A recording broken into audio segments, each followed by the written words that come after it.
If you're thinking of writing your first book, whether that's a memoir or a business book or a leadership book or even fiction, I bet you know that you need help. No books are written by one person alone, no matter the author. Everyone brings in some kind of publishing professional.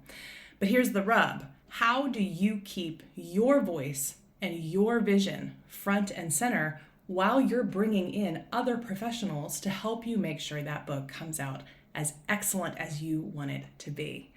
I'm Amanda Nell Edgar. I am the managing editor and CEO of Page and Podium Press, and today I want to talk about holding on to your heart and soul even while you're inviting other publishing professionals into your sacred writing process. So today I've got a couple of tips for you, but I have one overarching thing that I want you to keep in mind as we move through this entire episode, and that is what is important to you as you begin your publishing journey.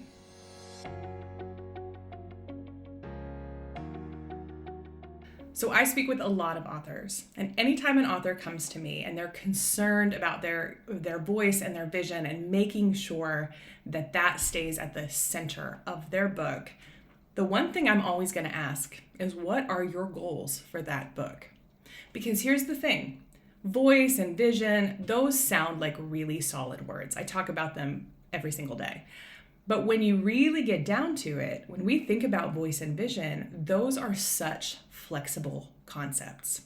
And what I mean by that is that we can often have a voice and vision when we begin our project. And as we move through the project and as we just learn and grow, as all of us do in our daily lives, a lot of times something that seemed so solid and concrete can really drift away from us. And just like anything else in life, if you lose that concrete sense of what you are going after, you're probably not going to get it back, right? You're going to get muddled, you're going to get confused. It's going to be really difficult for you to guide yourself, let alone other people that you want to work with. So the number one thing that is going to make all of the other steps in this video make sense is you've got to define your goals. So everybody's goals are different. I think when I ask people their goals, a lot of times the first thing that comes to mind are, I want to be a bestseller, or I want to make a lot of money. And I'll actually tell you, a lot of the authors that I work with, they aren't as concerned about money, just because I tend to work with authors for whom the story is really the thing that is important to them. But it's fine if your goal is bestseller status, if your goal is to make a lot of money, that's a worthy goal. But do you see how if your goal is to make a lot of money, make bestseller status, you're going to have to orient your voice and vision much more toward the market, right? Toward the larger market and what they're going to want from you. If your goal is to get your story out, to make sure you help the people who need your story, the people, oftentimes it's kind of the younger version of ourselves. If that's your goal, all you've got to do is find those people and make sure they know about your book, right? Because if you make sure your story is helpful, people are going to want it. You've just got to find the people who need it. So once you're kind of thinking about your goal, make sure that you're thinking larger than just a revenue goal or a sales goal. What is your goal for what you want the book to do? So a few of the things that clients of ours have worked with as goals, I mentioned already revenue and sales. That is a perfectly reasonable goal. You might have the goal that you want to help people who are experiencing what you went through yourself as a younger person. I love that goal. That's most of our authors' goal. But that goal can go alongside your revenue and sales goals if you'd like. Sometimes the goal is that you want to do a career pivot. You want to use that book to establish your expertise and your authority, and you want to make sure that you're able to do things like get higher paying speaking gigs. You want to be on podcast interviews. You just want to generally have a little bit more visibility as a thought leader in your niche. I love that goal. That goal is so attainable if you do a good job with your book. So that is an excellent goal to have. You might also, if you have a small business, if you are somebody who does consulting, you might want your book to bring you leads. That is an excellent goal as well, right? Because we know people buy from people, not from companies. And the more you establish your personal story, the more inviting your service is going to seem. People are going to know you. You'll get on a call with people, they will already know who you are. It's magical. So that's another thing that your book can do. You might have other goals. That is excellent. Whatever your goal is, if you commit to it and go for it, you could probably achieve it, frankly, but you've got to have it front and center, right? So thinking about what your goal is going to provide a filter for you. As those collaborative publishing partners are coming into your world, you can sort out the advice you want to take from the advice that just really does not feel like it fits your voice and vision. I'm going to talk about how that works as we go through this video and all of the different stages of your publishing journey. So the first and the simplest time when your voice and vision is going to be defined is during your writing process. Now, if you are writing your book yourself, you still can lose sight of your voice and vision, but most of the time that's not really a concern that people have. The issue is, and for first-time authors, this is huge. The issue is you're going to be learning and growing as you write that book. So whether you're writing with a coach, whether you're writing just completely on your own, also great.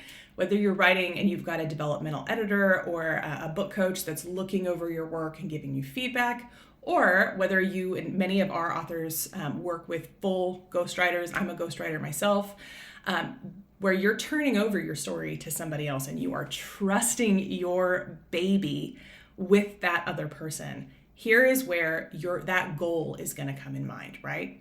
So let's say you're working with an editor and they tell you, the way that you are structuring this story it's experimental. You're kind of going, maybe you've got some kind of recipes and then you've got the story in there. Maybe you've got some poetry, kind of a collage.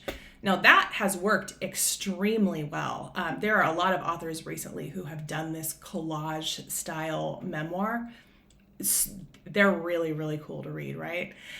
But maybe your editor is telling you, I think that trend is probably on the way out. Or I don't think your story, the people that you're trying to reach are going to really like this collage style. If your goal was sales, it might make sense to listen, right? That is a person, I assume, that is a person who is around book sales. They are in the book industry. They have a really clear sense of what kinds of things are working and what kinds of things aren't working. If your goal is sales, I'd probably listen. Now, if on the other end of the spectrum, your goal is to express yourself and get your perspective out there because you haven't seen it before, and it's really important to you that you try out this structure, then that advice probably doesn't matter, right? If what you are interested in is expressing yourself, then you need to express yourself. But do you see how that goal, having that very clearly defined goal, becomes like a filter? So everything else falls away and you have just got those nuggets of helpful information. So when you're during the writing process, keep that goal in mind. When you turn over that manuscript to your agent or your editor, here is where things really start to get hairy for a lot of people. And while agents do often work with their authors to shape things up and make them as ready as possible to what's called go on sub, in other words, submit to editors at presses, the real sticker comes when you have that editor at that press who is getting your book over the finish line. And you'll probably, by the way, work with a few different types of editors. I'm just going to talk about your press editor here. At a smaller press, it's probably one person. At a larger press, multiple people are going to have their fingers in your story. So when you're working with your editor, it's so important to keep that defined goal because your editor has one goal. Your editor's goal is to sell books, right? What has happened when an editor brings your book on is that they are going to their entire editorial board, they're going to their marketing department, and they are asserting that they believe this book will sell. Presses do not acquire books that they don't believe are going to sell, but often they're going to want to make a little tweak here or there or a big tweak here or there to make sure that your book is going to fit the market the best way they can. That means revisions. So you might get anything from, I need you to add another chapter because there's this piece that seems to be missing. And oh my gosh, I've had that as an author. And there's nothing more heartbreaking than thinking you're done and being asked to submit another 12 or 15,000 words. It might be good advice. It's going to hurt your heart a little bit. That editor might ask you to, on the other hand, cut a chapter or cut a section of a chapter. The editor might ask you to rethink some of the imagery or the symbolism that you're using. I've experienced that as well. At this point, you're going to have to, again, revisit your goals. But things are more complicated now, right? Because if you've got the sales goal, again, if your goal is sales, trust your editor. I promise they have a better sense than you do of what the book market in general is looking for. But what if your goal was to make sure that your story reaches the people that you want to help? How do you think about it then? Well, there's a couple things to think through. One, do you know that audience really, really well? So I'll use myself as an example. I speak to hundreds of authors a year. I have a really clear sense of what authors of memoir, personal stories, and advice, what that type of author wants. I know that really well. A lot of other editors do too. But I don't know as well if we're thinking kind of what is the audience for recipe books. We don't do that at Page and Podium. So I have really no sense of what a readership for cookbooks might be. You need to think about, do you know that audience? Do you know the segment of that audience that purchases books? Or is it possible, are you working with a specialized press, for example? Is it possible that your editor actually knows better than you what that audience is looking for?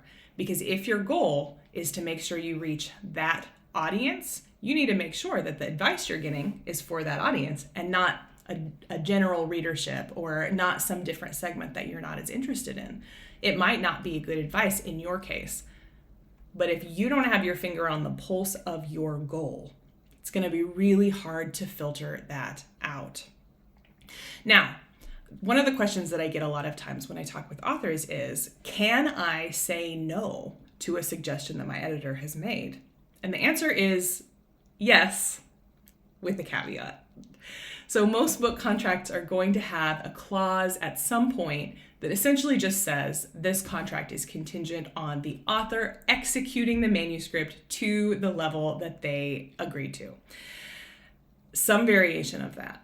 What that clause means is that at any point in the publication process, your editor could say, I thought this book was going to sell, but if you're not willing to make these edits, I don't think it is anymore. And at that point, they can cancel the contract. You have essentially not agreed to do something that they assumed that you had agreed to in the contract, which is bringing that book up to the notch that it needs to be for their particular goals. So you need to proceed with caution, right? My advice, if you get feedback from your editor that you disagree with, is you should make the most cogent, thorough, thoughtful, perhaps researched argument for why that edit is not the right edit. And then you should suggest an alternative edit. So often when something flags an editor's attention, what has happened is that something caught their eye and pulled them out of the text. You don't want that for your editor, and you don't want that for your readers either, right? If something is tripping up the reader, you need to adjust that. Now, your editor might suggest that you make an adjustment one way. You can come back and say, I see what you're looking at here. I want to do it a different way. Very likely, they're going to be willing to let you try that out. But what you should not do is simply just say no. When you say no, you're essentially communicating that you are not somebody that is going to be easy to work with, that you are holding your manuscript so precious that you're not willing to make adjustments to make it better. So always, always, when you get these suggestions, first, think about what your goal was. What did you define as your goal when we first started talking? That is your filter for whether that revision makes sense. If yes, make the revision. If no, you need to, rather than just say no, think about what can you do to make your no feel a little bit more like a no but or a yes and. How are you going to further the conversation and show your good faith in working with your editor? That's what you need to do at that point. Okay, so now we come to the thing that is the sticking point for so many authors. I have worked with authors as a coach who ended up turning down a book deal because they did not feel like they were going to have as much control as they wanted over these two things. And I bet if you're watching, I bet you know what I'm about to talk about. Your title and your cover. I get it. The title and the cover of your first book, all your books, is so important. It's so meaningful and it's so special. Trust me that I know this really well. My first book, The Struggle Over Black Lives Matter and All Lives Matter, we originally wanted to call that book Resistant. And the reason was that we were thinking about resisting in terms of Black Lives Matter, resisting oppressive structures, and we were thinking of the All Lives Matter folks who are resisting that resistance. Press did not like it. And I'll tell you, it wasn't that they didn't think it was clever, although I question a little bit whether it was at this point. The press knew that we needed to have that phrase, Black Lives Matter, the phrase that people would be searching for if they wanted to read our book, that needed to be in the primary title, the first part of the title. Now, we had it in the secondary title, Resistant, something, Black Lives Matter, right? I don't even remember what it was. They wanted it in the primary title because for search engines, and particularly they wanted to focus on libraries and bookstores, for search engines in the industry, that primary title, that's what's going to jump out and grab people. They didn't ask. They told us the title must have Black Lives Matter in the primary location. Now from there, they let us kind of play around with different variations and how we wanted to title it. But that was a non-negotiable. If we wanted to publish with that press, we had to change our title the way that they were asking us to. Now, here's the thing to keep in mind. I know, and I was really disappointed by that. When we got that news, I was really disappointed. I really wanted the book out, though. And this is one thing that I think when you're starting to write, it's really hard to put yourself in the headspace you're going to be in down the line, months, even years, when you get to the point where your title is being finalized and registered in Bowker or when your ISBN is being registered. I promise, when you get to the point that that book is coming out and where you're going to see that cover, you're going to hold that book in your hand, I promise it is not going to be as important to you as it feels when you're getting started. I promise it's not. But because I know that's something that makes people really nervous, I want to say again, think about the goals, right? Our goal with that book was that we wanted to get the voices of people who had so generously shared with us for that book. We wanted to get those voices out to the people that we knew they could inspire. We wanted to get the story and the ideas in that book out to activists and social movement leaders. We really believed in that book. We didn't have a sales or revenue goal. That is honestly never my goal for my personal books. But it's not so different when you're thinking about how do we get this book into people's hands who need it. And I wanted that book in libraries. I am a firm believer that libraries they were my entrance into the world of books. They are the entrance of so many people into higher level thinking and considering new ideas. I wanted that book in the library. When our press told us librarians are going to search and they're going to look at that primary title and we need to have the name of this movement in that primary title, I was sold. That's all I needed to hear. It was much, much more important to me that libraries acquired our book than it was that I had control over the title. It's just how it is. Different people are going to feel differently about that, but I promise you, if you think about your goal, it's going to make things so much clearer. I wanted to share another story of an author that I know who successfully argued with the press about her book cover, and she was able to get a new cover designed. Now, editors around the world, I'm so sorry for this story, because truly, authors, you should not argue with your editors in most cases. In this case, this author, Rebecca Dingo, she was writing about women in underdeveloped countries, and her whole purpose was to humanize these women and make people in the Western world really stop and think about that they're women, they're living their lives, they have the same kinds of priorities and the same kinds of needs and wants that we have, with additional factors that add complexity, but they still have good lives, right? They're still human beings, and we still can relate to them as people. When her cover came back, I'm sure you've seen images like this. When her cover came back from the press, it was a woman's body, but it was cropped so that you couldn't see her face. And then the title was, of course, kind of across her chest. She got that cover and she really freaked out. When she saw that, what she saw was exactly the type of imaging that she was arguing against.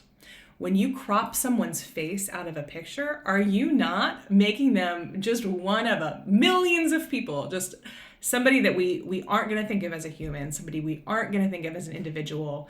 She could not have that cover on the book and still have the book mean the same thing. So, just like I said, when your press requests revisions from you, she thought about why it didn't work. She gave it a second to kind of gather some evidence, gather the best arguments, and then she reached out to her editor, the production editor who had sent her the cover, and said, there are real problems with this, and here's what they are. Now, if her goal was simply a sales goal, there's some possibility. The cover, I saw the cover draft. It was great, except for that ideological meaning that comes behind it, for that meaning of how are we framing these women. Her goal was to make change in the way we talk about these women. She could not let that cover stand. This is what I'm talking about when I say your goals are your filter. So think about what your goal is and make sure you argue from that place. So we've talked today about setting your goal, why that matters as you're writing, as you're editing, as you're working with your press, and yes, even as you are accepting or pushing back on your title and your cover with your press. As you are going through your book, a lot of things can come and go, things can kind of change. Your perspective might even change. But as long as you have that goal in place, as long as you hold it close to your heart, you are going to have all of the guidance that you need for making sure your collaboration comes out with your voice and vision, but elevated. Thank you so much for watching. Please make sure that you like and subscribe. We have other great videos, a whole series in the month of August on publishing. So make sure that you follow along so that you don't miss a thing. Thanks so much and happy writing.